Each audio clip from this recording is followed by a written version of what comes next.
I think I was 5 when I watched Indian for the first time, and my distinct memory of the film is Kamal Haasan's 70-year-old vigilante character washing his weapon, the knife, after brutally killing a government official. I remember asking my dad if the old man was indeed Kamal Haasan. For Tamil cinema lovers and commercial cinema followers, Indian is a happy memory. It was an integral part of our childhood and adolescence, especially for someone like me who imitated Indian Tata's deadly voice, like when he says, "Vanakkam," or something like his sharp Varmakalai moves. And for nostalgia, there was always A.R. Rahman to bank on.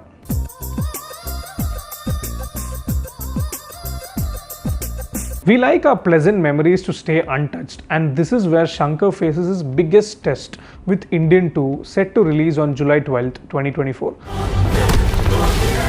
Shankar isn't in great form. The trailer gives you enough reasons to be apprehensive about the sequel.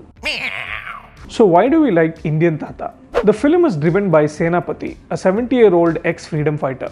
He's a vulnerable vigilante and not your blind, ruthless killer. So when Senapati loses his daughter, his son, also played by Kamal Haasan, calls him a madman for being ethical in this fast-changing world. Senapati then decides to go back to his rebellious ways and eliminate corrupt people in the world.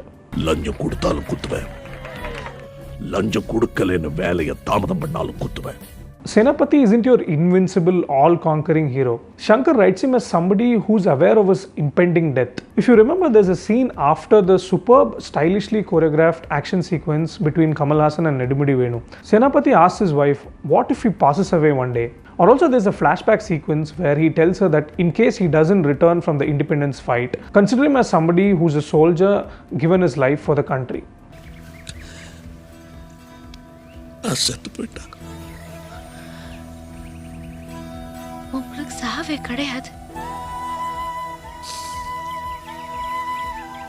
I really hope Indian 2 has moments that make Senapati contemplate and act on his emotions, or else it will be too formulaic and un-Indian-like if it's only a Tom and Jerry game between him and the officials as indicated in the trailer.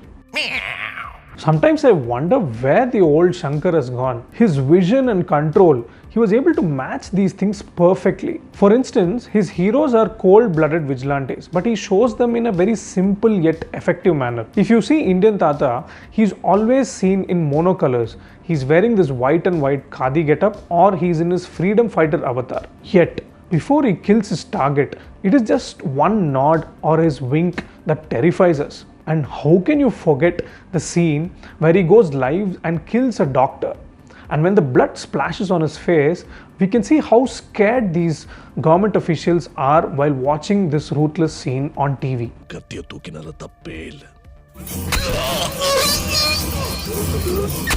Now compare this Shankar with the Shankar of Indian 2. The trailer looks so flashy. You see Indian Tata as a martial art trainer, and now you don't have just this. There are several moves.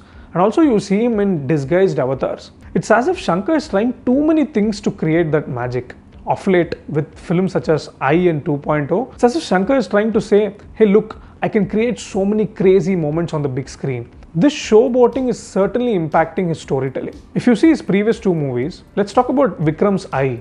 We were left asking why.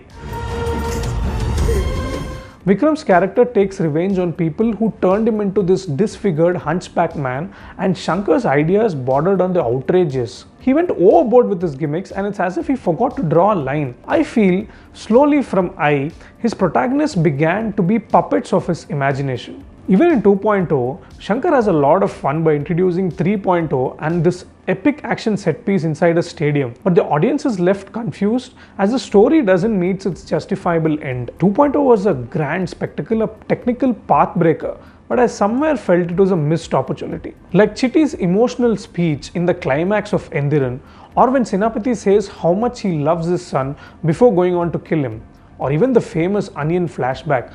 I keep remembering this tune, La Li La Lo. La Li La Lo, Ta Li La Lo. These films had such moving scenes, and today, if you see I or 2.0, you don't find such moving or affecting scenes. And the dialogues, I'm sure many of you know the dialogues from Shankar's films. For those who don't know, Shankar regularly collaborated with Sujata for dialogues. His dialogues were very sharp, filled with inventive wordplay, and it clearly described the personality of the protagonist. Whenever Senapati wanted to express his anger, when Onion expressed his frustrations, or when you understood Chitti's feelings, Sujata's dialogues stood tall. His demise has left a huge void in Shankar's filmmaking factory. It's really almost a different era when Shankar's films had this huge positive hype around it, and I clearly remember that. There was a time when Shankar had his finger on the pulse of the audience. He left his contemporaries behind and always led the race. Mind you, he's still a box office bet, but I hope that he finds his missing soul in Indian too. Fingers crossed. I'll be really happy if I am proven wrong on July 12th. For more such analysis and videos, keep watching The Hindu. Jai Hind.